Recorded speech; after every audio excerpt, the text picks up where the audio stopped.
یسألونک عن الخمر والمیسر، یہ آپ سے پوچھتے ہیں کہ خمر اور میسر کا کیا حکم ہے اسلام میں.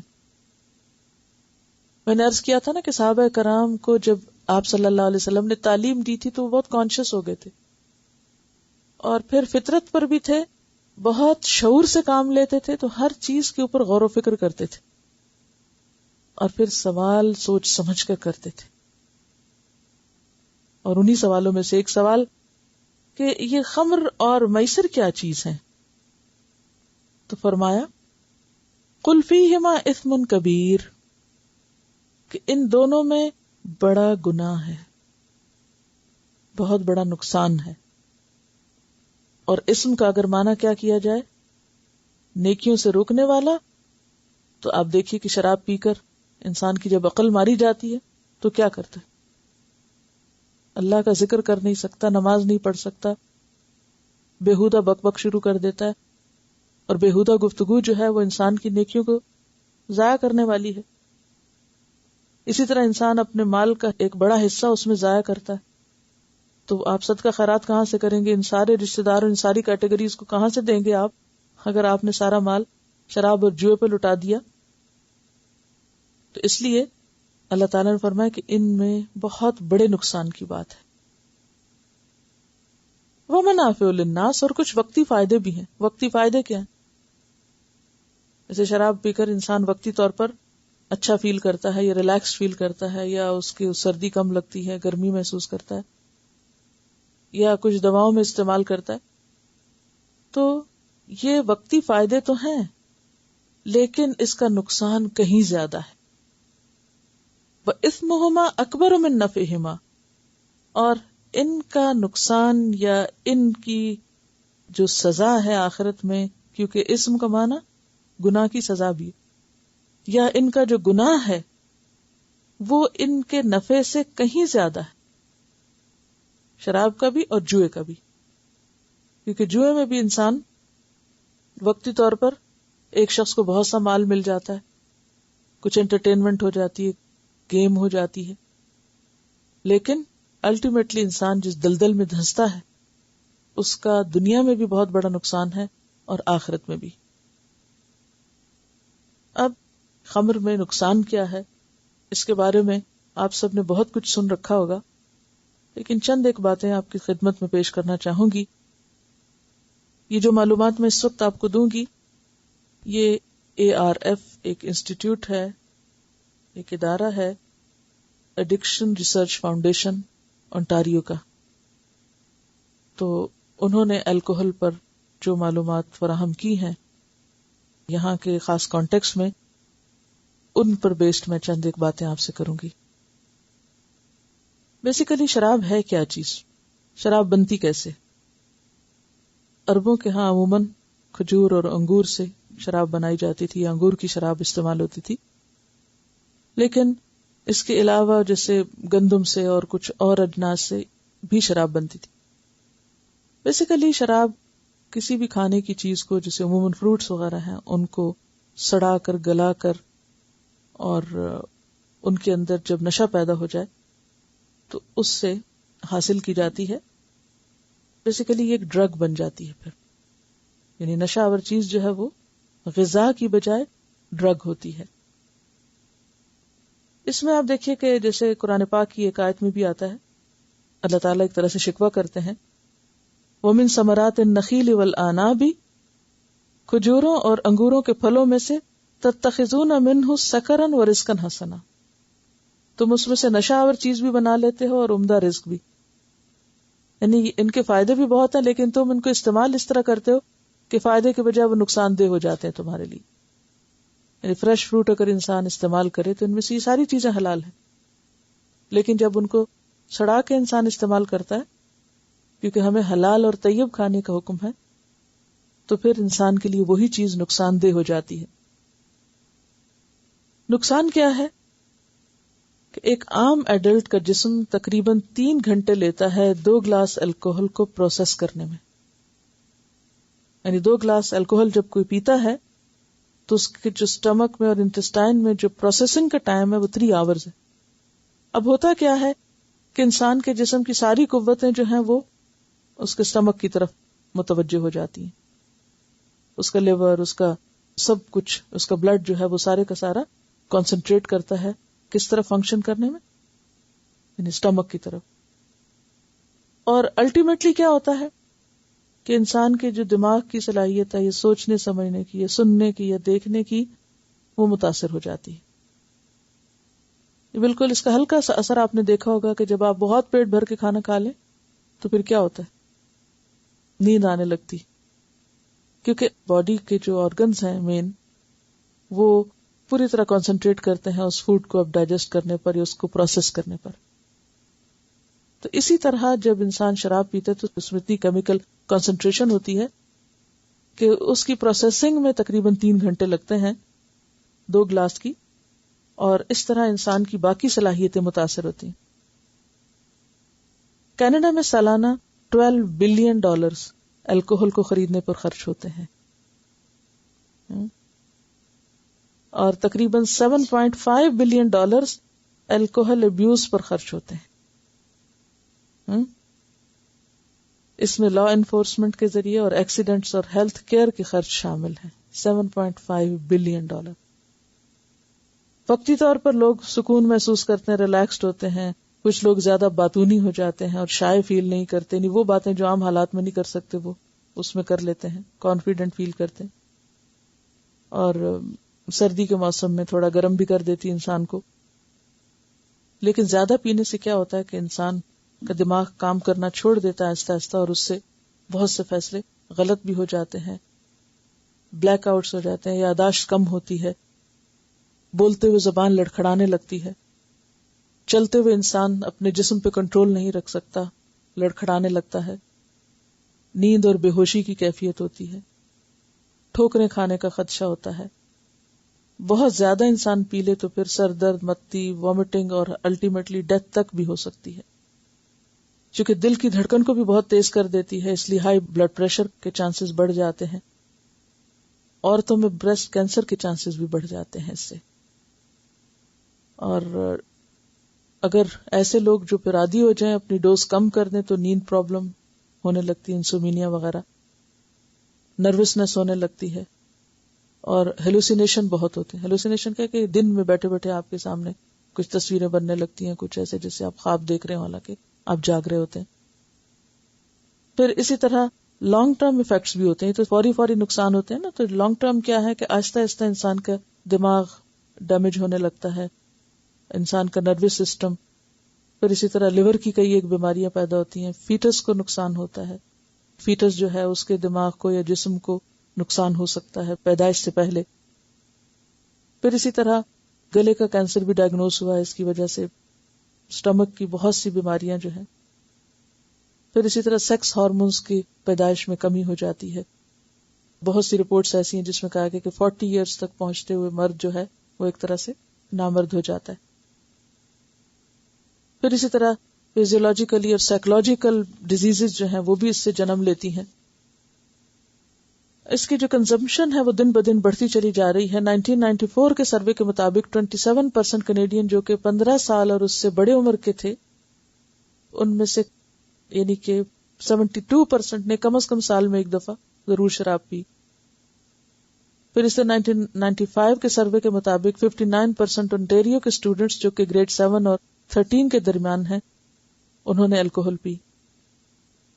اور ہر سال 6000 سے زیادہ کینیڈینز الکوہل کے استعمال کی وجہ سے مرتے ہیں. اور اس میں کار ایکسیڈنٹس بھی شامل ہیں، خودکشی بھی شامل ہے، قتل بھی، اور دیگر ہیلتھ پرابلمس بھی جو اس کی وجہ سے ہوتے ہیں، یعنی ڈیتھ کاز میں الکوہل کو شمار کیا گیا ہے. پھر اسی طرح الکوہل کے استعمال سے انسان کی یادداشت پر بھی اثر پڑتا ہے، اور لڑائیاں اور کشتیاں اور باہم ایک دوسرے سے جھگڑے جو ہیں ان کی تعداد میں بھی اضافہ ہوتا ہے. پھر اسی طرح سیکشولی ابیوز کرنے کے واقعات میں بھی الکوہل کی وجہ سے اضافہ. پھر ڈرنک ہونے کی وجہ سے بچے جو ہیں وہ اسکول مس کر جاتے ہیں، ڈرائیونگ میں کنٹرول نہیں ہوتا، خود کو نقصان دیتے ہیں، توڑ پھوڑ شروع ہوتی ہے، تخریب کاری ہوتی ہے. اور جو ایک خاص الارمنگ بات ہے کہ عموماً بچے یا اسکول میں ڈرگ کا استعمال، اور یاد رکھیے کہ صرف الکوہل نہیں بلکہ ساری ڈرگز اس میں آ جاتی ہیں. پھر کیونکہ خمر کا لفظ صرف الکوہل کے لیے استعمال نہیں ہوتا. الکوہل چونکہ اس میں نمبر 1 ہے، باقی چیزیں جو ہیں وہ بھی اس میں شامل ہیں. تو عموماً جو بچوں میں اس کی عادت پڑتی ہے، یا گریڈ 7 سے یہ جو سلسلہ شروع ہو جاتا ہے، سم کیسز میں اس سے بھی کم میں، تو اس کی بنیادی وجوہات جو انہوں نے ڈائگنوز کی ہیں وہ ہے پیئر پریشر، کہ دوسرے بچے کرتے ہیں تو ان میں اکوموڈیٹ کرنے کے لیے خود کو یا ایڈجسٹ کرنے کے لیے بچے صرف دیکھا دیکھی شروع کر دیتے ہیں کہ آپ لیفٹ آؤٹ فیل نہ کریں. پھر اسی طرح صرف پلیئر کے لیے، لذت کے لیے کہ اچھا لگتا ہے، کول ہے. پھر اسی طرح بعض اوقات کیوریوسٹی کہ اچھا یہ ہوتا کیسے ہے نا، اس کا ٹیسٹ کیسے، صرف چکھ کے دیکھیں، اور جب کوئی ایک دفعہ چکھتا ہے تو پھر چکھتا چلا جاتا ہے. اور بعض لوگوں کو صرف بوریت ہوتی ہے، کچھ کرنے کو نہیں، تو بس وہ پھر اپنا دل بہلانے کے لیے، جیسے کچھ لوگوں کو چائے کی عادت ہوتی ہے نا، کچھ کرنے کو نہیں تو عام طور پہ گھر میں جب آپ ہوتے تھے تو اس وقت کیا کرتے تھے، کام کاج ختم کر لیا اور چلو چائے کا کپ بنا کے پیتے ہیں. تو اسی طرح کچھ لوگوں کو پھر اس چیز کی عادت ہو جاتی ہے، وہ محض اپنی بوریت دور کرنے کے لیے، بس وجہ کچھ بھی نہیں، فریج کھولا اور کچھ نہ کچھ پیتے رہے. اور پھر اسی طرح بعض بچے جو ہیں وہ زیادہ کانفیڈنٹ اور اپنے آپ کو پروجیکٹ کرنے کے لیے عموماً یہ استعمال کرتے ہیں، یعنی اس طرح وہ اپنے آپ کو امپورٹنٹ سمجھتے ہیں کہ ہم بڑی چیز ہیں. پھر اسی طرح سٹریس، جو بچے پڑھائی کی وجہ سے یا کسی اور خاص وجہ سے سٹریس میں ہوتے ہیں، ماں باپ توجہ نہیں دیتے، تو سٹریس کو ریلیز کرنے کے لیے بھی جو دوستوں کے مشورے ہوتے ہیں وہ تھوڑی سی پی لو، سب ٹینشن دور ہو جائے گی، یا ڈرگ سے تم ریلیکس فیل کرو گے. اور اس طرح تھوڑی سی سے ابتدا ہو کے پھر انسان پھنستا چلا جاتا ہے، دل میں دھنستا چلا جاتا ہے. پھر اسکیپزم بھی ایک سبب بتایا گیا ہے کہ انسان جب مسائل کو سالو نہیں کرنا چاہتا، پرابلمز کو فیس نہیں کرنا چاہتا، ریالٹی کو فیس نہیں کرنا چاہتا، تو صرف اسکیپ کرنے کے لیے عموماً ڈرگ کا استعمال کرتا ہے. پھر اسی طرح یہ ہے کہ چونکہ الکوہل لیگلی جائز ہے، اس کو عام طور پر لوگ پارٹیز میں یا بس ایک فیشن کے طور پر بھی استعمال کرتے ہیں. جب بڑے کرتے ہیں تو چھوٹے بھی دیکھ کر کرنا شروع کر دیتے ہیں. اور بعض اوقات صرف بڑوں کے منع کرنے پر ایک بغاوت کے طور پر کہ آپ نے مجھے فلاں کام سے منع کیا تو میں آپ کو یہ کر کے دکھاتا ہوں، تو بچوں کے اندر اس طرح کی چیزیں عمومی طور پر پائی جاتی ہیں. کچھ اور سٹیٹسٹکس بھی ہیں، ذرا آپ کو یہ بتا دیتی ہوں. السلام علیکم. یہ اونٹیریو اسٹوڈنٹس کے بارے میں ایک سروے کیا گیا تھا 1999 میں. اس کے مطابق گریڈ 7 اور گریڈ 9 کو آبزرو کیا گیا تھا، جس میں دیکھا گیا تھا کہ الکوہل اور ڈرگ یوز کتنا زیادہ ہے. تو پتہ چلا کہ 1997 میں الکوہل یوز گریڈ 7 میں 31.9% تھا. 31.9% بچوں نے ایٹ لیسٹ ایک مرتبہ الکوہل ٹرائی کی ہوئی تھی. یہ فگر 1999 میں 39.7% بن گیا. اسی طرح گریڈ 9 میں جو ہے 1997 میں 55.3% تھا اور 99 میں 63.1% ہو گیا. گریڈ 11 میں 80% in 97 اور 99 میں 82%. پھر گریڈ 13 میں 97 میں 78.7% اور 99 میں 83%. So year by year it's increasing. اور یہ صرف الکوہل میں نہیں ہے، ٹوبیکو یوز، کوکین، گلو، سالوینٹس اور ڈفرنٹ ڈرگز جو ہیں وہ ایئر بائی ایئر، جیسے ایک جو ہے ڈرگ کوکین فار ایگزامپل اگر 1% ہے ایک سال میں، اگلے 2 سال بعد 2.5% ہو گیا. پھر ایک اور سال میں 4.3% ہے تو اگلے سال میں 5.4% ہو گیا. تو ایچ ایئر ایٹ لیسٹ 1 یا 2% انکریز ہوتا جا رہا ہے. اسی طرح سے بتایا ہوا تھا کہ annual number of deaths in Ontario related to smoking جو ہے وہ 13,000 سے زیادہ ہے اسموکنگ میں. پھر ریلیٹڈ ٹو الکوہول جو 6,000 سے زیادہ ہے. پھر ادر ڈرگس کی وجہ سے 142 ہے. پھر motor vehicle accidents because of alcohol and drug use جو ہے وہ ایئرلی 14,000 سے زیادہ ہے. تو اوور آل ڈیتھ ریٹ جو ہے اسی لیے زیادہ ہے کیونکہ drug and alcohol abuse and illegal use کی وجہ سے بھی.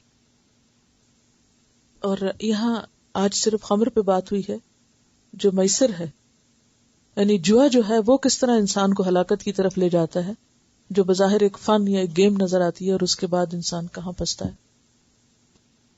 ایک ریزن جو بتایا گیا تھا ڈرگ یوز کے لیے وہ یہ تھا کہ بورڈم، کہ بوریت کی وجہ سے لوگوں کو سمجھ نہیں آ رہی کہ کریں کیا، تو لیٹس جسٹ ٹرائی دس.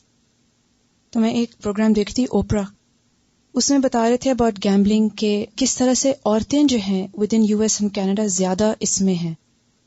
تو 2 عورتوں کا کیس بتایا ہوا تھا، ایک ورکنگ وومن تھی اور ایک ہاؤس وائف تھی. جو ہاؤس وائف تھی she was an extremely rich woman, بچے اسکول گئے ہوئے ہیں، ہسبینڈ کام پہ ہے، کچھ کرنے کو نہیں ہے، اور ایک مرتبہ ایک offer I from this casino کہ آپ آئیں، ہم آپ کو اسپا میں یہ کریں گے، آپ کو یہ سرو کریں گے، وہ سرو کریں گے. تو just to try one day she went, اور ایک مرتبہ جو گئیں اور گیمبلنگ میں ایک گیم کھیلی، اور بس اس کے بعد سے مسلسل ایک طریقہ بن گیا کہ every day she would go. اور اس طرح کرتے کرتے سال بہ سال ان پہ اتنی ڈیٹ ہو گئی، اتنی زیادہ ڈیٹ ہو گئی کہ ہسبینڈ کے پیسوں میں سے بھی چھپ کے کرنا شروع کر دیا. اور پھر it was just too much for her، وہ نہیں بیئر کر سکی اور جا کے انہوں نے اوپرا کو بتا دیا. اور پھر انہوں نے جو ان کی فیملی کو ڈسکلوز کیا اور ان کے بارے میں بتا رہے تھے، بیکاز ٹی وی پہ دکھا رہے تھے، they were showing it live what mental torture she was going through، کیونکہ اتنا وہ گلٹی فیلنگ آ گئی تھی دل میں کہ میں نے اپنے ہسبینڈ کو چیٹ کیا، اپنے بچوں کو چیٹ کیا، اپنے آپ کو چیٹ کیا. اس طرح سے ایک اور کینیڈین وومن جو ورکنگ وومن تھی، وہ ایک کیتھولک اسکول کی اکاؤنٹنٹ تھی، اور ان کے ساتھ یہ ہوا کہ ایک دن کسینو میں چلی گئیں جسٹ ٹو ٹرائی اور جسٹ ٹو سی، اور ایک گیم کھیلی and she found it fun کہ ہاں اچھا اس طرح سے پیسے بھی مل جاتے ہیں. اور پھر انہوں نے چھپ کے ایک کے بعد ایک گیم کھیلی، اور آہستہ آہستہ سے ان پر ڈیٹ ہوتا گیا. اور پھر to get over the date انہوں نے اپنے ہسبینڈ کے بھی پیسے چھپکے سے یوز کیے. پھر اس طرح سے because she was a school accountant and she had all Hare hands on the money of the school, تو انہوں نے اس سے بھی چھپ کے پیسے یوز کر کے تو اس میں کیے. اوور 20 years سے وہ کام کری تھی اسکول کے ساتھ. اینڈ دین اتنی زیادہ ڈیٹ ہو گئی تھی کہ she lost her job and she was jailed for some time, اور پھر her family had to pay for all the money. تو اس پروگرام میں بتا رہے تھے کہ زیادہ تر یہ عورتوں میں انکریزنگلی دیکھا جا رہا ہے کہ عورتیں گیمبلنگ وغیرہ میں زیادہ انڈلج ہو رہی ہیں. This was a very alarming fact. اور ڈفرنٹ کیسز دکھا رہے تھے اس پروگرام میں کہ everybody was crying in the audience, کیونکہ the whole scene was so difficult to even witness. کیونکہ ایک عورت اگر رو رہی ہے اس کے بچے ساتھ ہوں، اور ایک عورت ہو رہی ہے اس کا ہسبینڈ ساتھ ہو، وہ رو کے، اور اتنی گلٹ، اتنا ریگریٹ اور برڈن اینڈ دا ٹینشن اور امبیرسمنٹ کی فیلنگ کہ جو لوگ آپ کو کل تک ٹرسٹ کرتے، آپ کی جاب میں، آپ کے کام میں، آپ کے ورک پلیس پہ، آپ کے گھر پہ، آپ کی فیملی، آپ کا husband, every thing was last because of this. دیکھیں کہ شراب کا عادی بھی انسان ایک دن میں نہیں ہوتا، یا اس کا ایڈکٹ ایک دفعہ میں نہیں ہوتا. تھوڑی سی سے شروع کرتا ہے اور پھر اس میں انسان اچھا فیل کرتا ہے بظاہر وقتی طور پر، اور پھر آہستہ آہستہ اس میں وہ پھر کسی حد پہ رکتا نہیں، آگے بڑھتا چلا جاتا ہے. اسی طرح کہہ رہی کہ گیمبلنگ میں عام طور پر یہ ہوتا ہے کہ جہاں پر کسینو وغیرہ کھلتے ہیں تو اس میں پہلے سے ایک پلان کیا ہوتا ہے، سیٹنگز اس طرح ہوتی ہیں کہ جو شخص پہلی دفعہ آ رہا ہے اور کہاں سے آ رہا ہے، کس بیک گراؤنڈ سے آ رہا ہے اور کتنا کر سکتا ہے، تو اس میں اس کو جتوانے کے پورے کی طرح سے پلان ہوتے ہیں.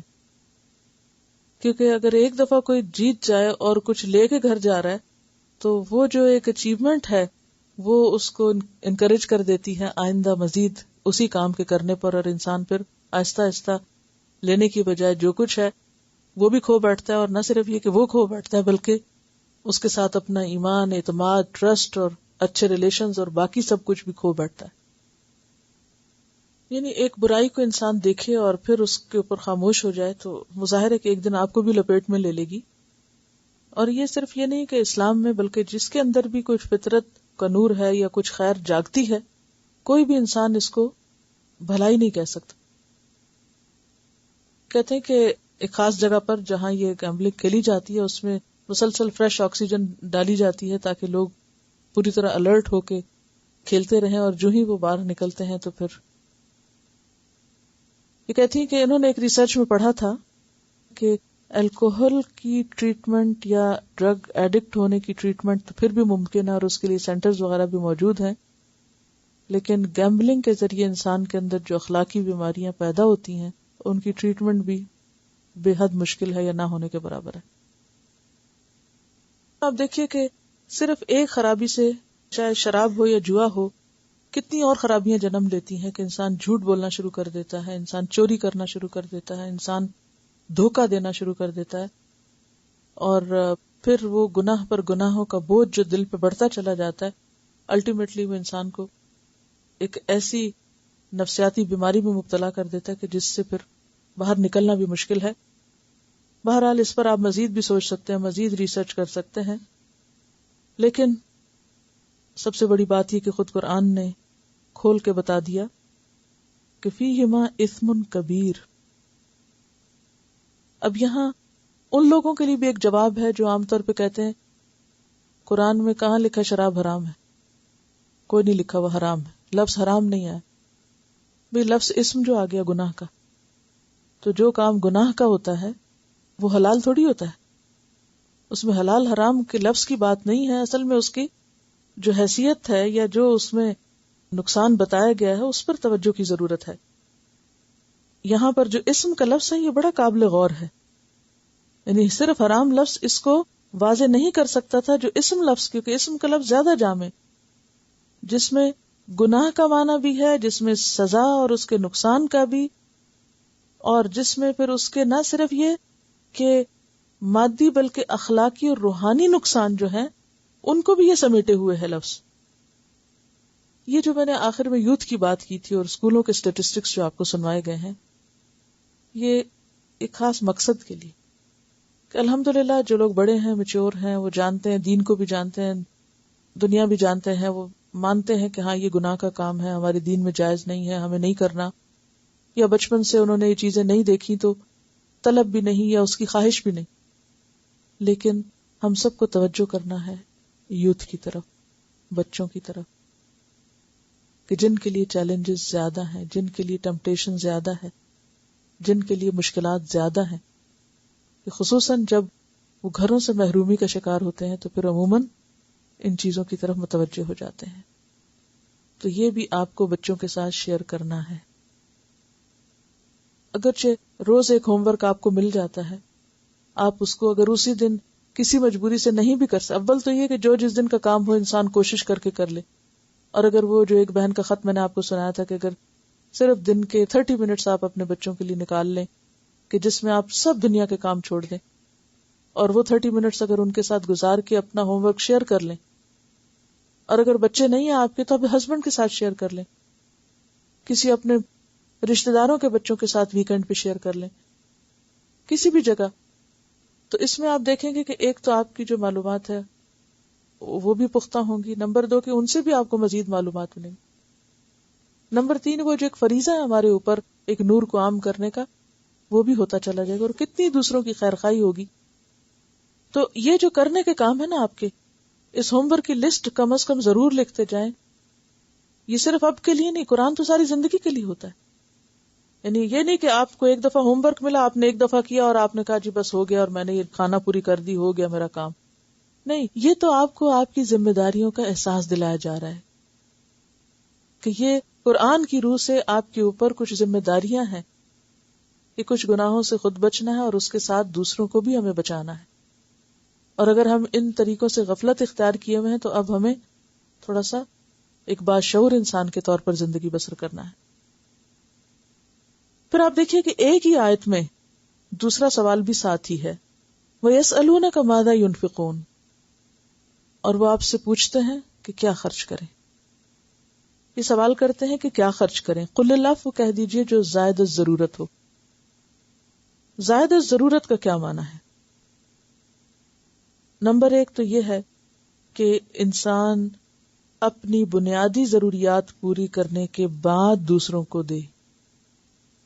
یہ نہیں کہ آپ کے بچے بھوکے ہیں اور آپ رشتہ داروں کے بچوں کو دے رہے ہیں، یا آپ یتیموں کا تو بہت خیال کر رہے ہیں اور آپ کے اپنے بچے جو ہیں ماں باپ کے ہوتے ہوئے یتیم ہیں.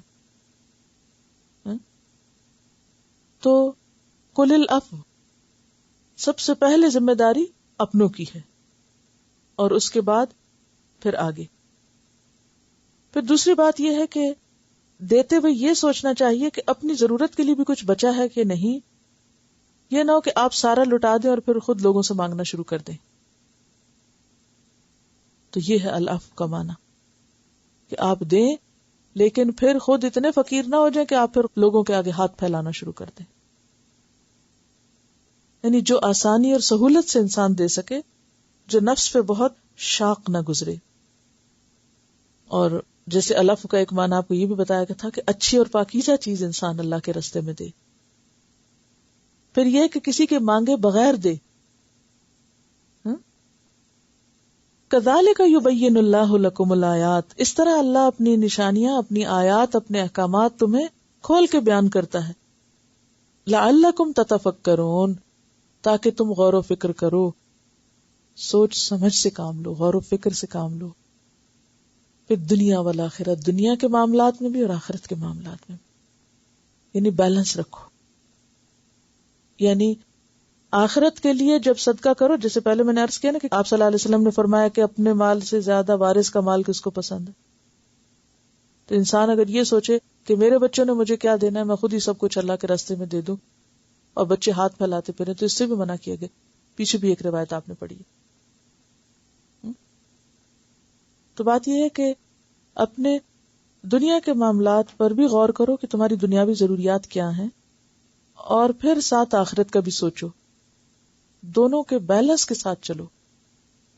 یہ نہیں کہ سب کچھ آخرت کے لیے جمع کرا دو اور دنیا میں ہاتھ پہ ہاتھ رکھ کے بیٹھ جاؤ، یا فقیر بن جاؤ اور دوسروں کے آگے ہاتھ پھیلاؤ. یا اس طرح بھی نہیں کہ سب کچھ دنیا کا ہی بھر لو اور آخرت کو بھول جاؤ. تو کیا کرنا ہے؟ غور و فکر کرنا ہے، سوچ سمجھ کے کام لینا ہے، پلاننگ کرنا ہے. یہاں تتفکرون کا مطلب جو ہے صرف پریشان ہونا نہیں ہے، یعنی صرف فکر کرنا نہیں ہے. اس کا معنی کیا ہے؟ پلان کرنا، دونوں طرف کے بارے میں سوچنا.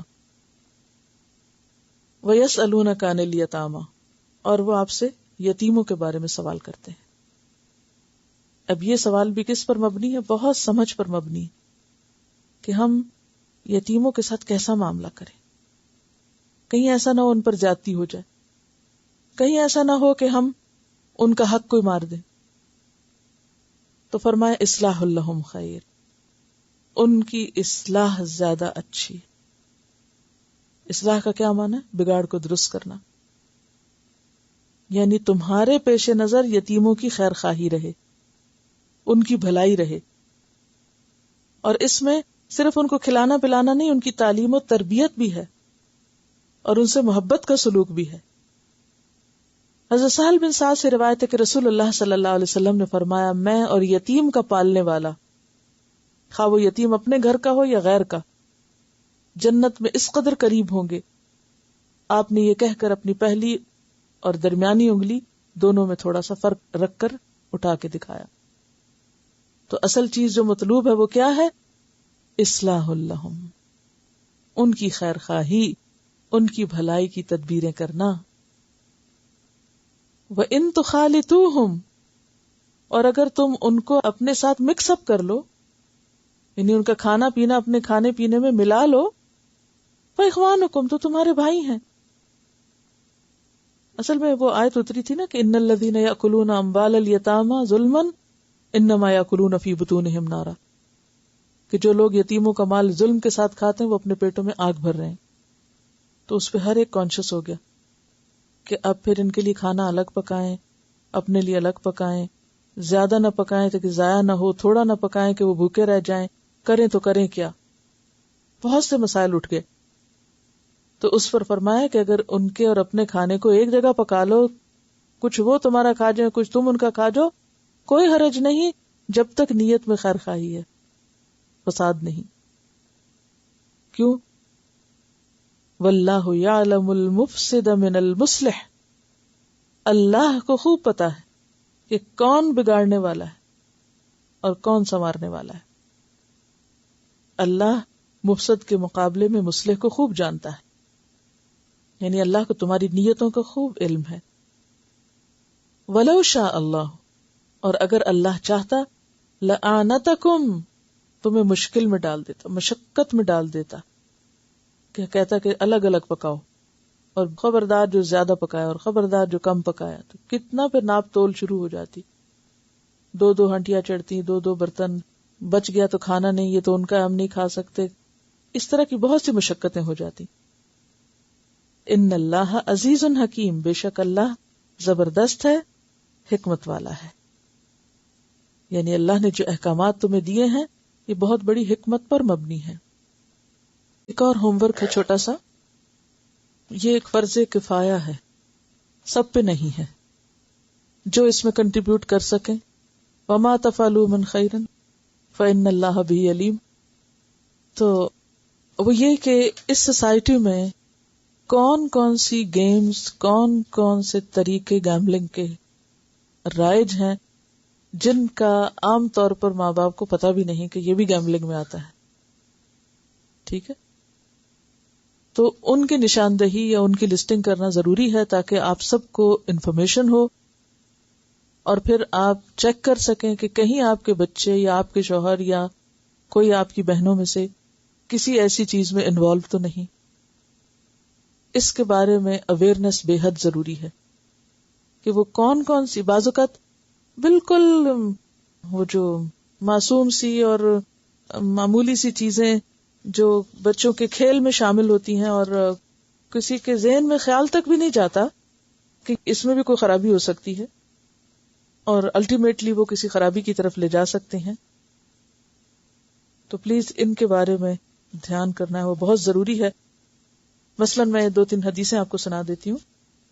آپ صلی اللہ علیہ وسلم نے فرمایا، جو شخص نرد شیر یعنی چوسر سے کھیلتا ہے وہ گویا خنزیر کے گوشت اور خون میں اپنے ہاتھ رنگتا ہے. مسلم کی روایت ہے. حضرت علی نے فرمایا، شطرنج میسر جوئے میں داخل ہے. حضرت عبداللہ بن عمر نے فرمایا، شطرنج تو چوسر سے بھی زیادہ بری چیز ہے. تو اس لیے جو ایسے کھیل ہیں جو شطرنج یا چوسر میں شامل ہوتے ہیں اور جس میں کسی بھی قسم کی کوئی بیٹس لگتی ہیں، ان کی لسٹ بنا کے لائیے تاکہ سب کو بتایا جائے. اس موضوع پر آگے بھی آیات آئیں گی، ابھی تو بگننگ ہے. سبحانک اللہم و بحمدک نشہد ان لا الہ الا انت نستغفرک و نتوب الیک. السلام علیکم و رحمۃ اللہ.